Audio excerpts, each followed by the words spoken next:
ایک صاحب سے میں نے کہا کہ جناب وہ 2000 ریال لگ گیا تو کیا کرنا ہے؟ کہنے کوئی مسئلہ نہیں، پاسپورٹ نواں بنوا لو، گنجائش ہے، یعنی ہر شے کا حل ہے۔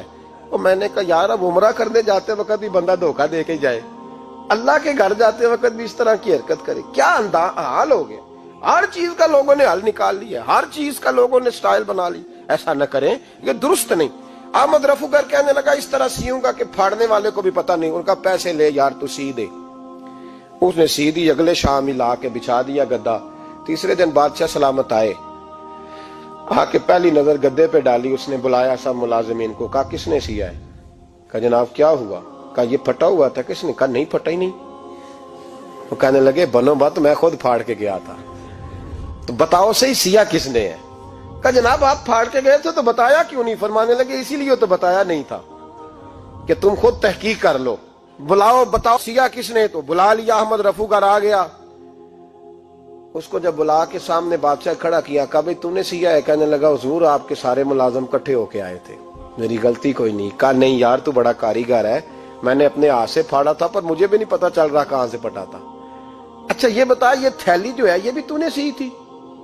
اس نے کہا جی آپ کے خادم کا ہی کارنامہ ہے، وہ فلانے علاقے کے قاضی صاحب آئے تھے، اس میں سے ہیرے نکال کے تو کھوٹے سکے بھرے تھے، تو مجھے بھی تھوڑا سا حصہ ملا تھا۔ محمود نے سارے گواہ بھی اکٹھے کر لیے، ثبوت بھی اکٹھے کر لیے۔ پھر قاضی کو بلایا، پہلے سارے ثبوت اور گواہ کیس حل کر لیا۔ پھر ہمارے ہاں یہ حال ہوتا ہے کہ مدعی 2-3 ہفتے کے بعد خود ہی ہاتھ باندھ جاتا ہے، کہنا تسی میری جان چھڈو، مجرم پھڑو پاوے نہ پڑھو۔ وہ کہتا ہے مجھے معافی دو، میں رہا۔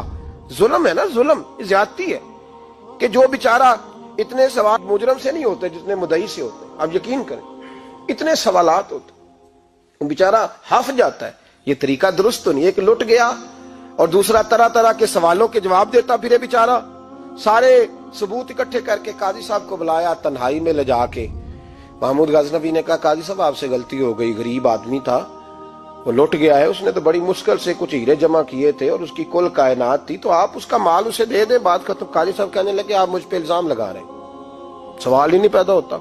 آپ میری داڑھی دیکھیں، آپ میرا اعزاز دیکھیں، دنیا جانتی ہے میں اس کا۔ قاضی صاحب انسان بھول ہی جاتا ہے، بندہ بھول جاتا ہے، غلطی ہوگی، مال نے کہا نہیں سب کہا میں تنہائی میں پوچھ رہا ہوں، میں اس وقت پوچھ رہا ہوں جب دوسرا موجود کوئی نہیں، آج توبہ کر لے، میں کچھ نہیں کہوں گا، تو میری زبان پہ اعتبار کر، تجھے پتہ ہے میں جو کہتا ہوں اس پہ عمل بھی کرتا ہوں، باز آ جا۔ پر قاضی نے کہا نہیں میری غلطی کوئی نہیں۔ محمود نے پھر بھرے دربار میں بلا لیا، مجمع عام میں۔ مہلت کے دنوں میں جو توبہ کر لے وہ بچ جاتے ہیں، لیکن لوگ رسوائیوں کے دنوں میں پھر واپس لوٹتے ہیں اگلا گھر دیکھ کے، پھر حالات اور طرح کے ہو چکے ہوتے ہیں۔ جب بھرے دربار میں قاضی کو بلایا، بھائی تو مانتا ہے کہ نہیں؟ اس نے کہا نہیں۔ تو کہا بلاؤ احمد رفو گر کو۔ جب وہ احمد رفو گر آیا تو بوڑھے قاضی کی ٹانگیں کانپنے لگی، جملے ٹوٹنے لگے، لفظ زمین پر گرنے لگے، بات صحیح نہیں ہوتی، زبان لڑکھڑانے لگی۔ محمود کہنے لگے قاضی میں نے تجھے کہا تھا وہاں مان جا بات، اب بھرے دربار میں بول۔ تو جب قاضی صاحب کی گردن خود بخود جھک گئی تو دنیا سمجھ گئی، کہا نکل جا میرے دربار سے۔ محمود بولے نکل جا، اتنی تجھے عزت دی، اتنی بڑی تنخواہ دی، قاضی بنایا، اور یہ تھوڑی سی رقم کے لیے، تھوڑی سی رقم کے لیے تو بددیانت ہو گیا، چل چلا جا، نکل۔ قاضی دربار سے نکلا تو لوگ لعنتیں برسانے لگے۔ کل جو دکانیں چھوڑ کے سلوٹ کرنے آتے تھے وہ کہنے لگے اس کی عمر دیکھو، اس کے کام دیکھو، دیکھو اس نے کیا کیا۔ گھر گیا، بچے جن کے لیے پاپ کمایا تھا، جنہاں لی تو پاپ کمائے ہن کتھے نہیں ہو تیرے کر دے۔ وہ بچے کہنے لگے ابا جی ہم تو سکول مدرسہ جانے کے قابل نہیں رہے، امید تھی کہ بیوی ساتھ دے گی۔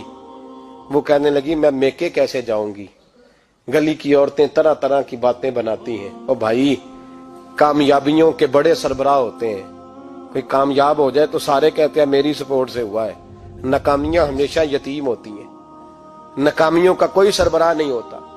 جب تک تو قاضی تھا تو بڑے بات تھی، ہر بندہ کہتا تھا رشتہ دار ہے، رسوائی ہو گئی تو وہ تیری آنکھ ہو یا سنگ ملامت کی چبھن، کون پہنچا ہے میرے درد کی گہرائی تک، دور شہرت میں تو یاروں نے کیا یاد بہت، ساتھ آیا نہ کوئی کوچے رسوائی تک۔ اور میاں صاحب کہنے لگے ساری عمر ہی آٹا گد ہے، میں لکھاں کیتے نہیں پیڑے، اب وقت آیا ہی تے محمد بخشا کوئی نہیں ہوں بیٹھا نیڑے، حالات ہی بدل گئے۔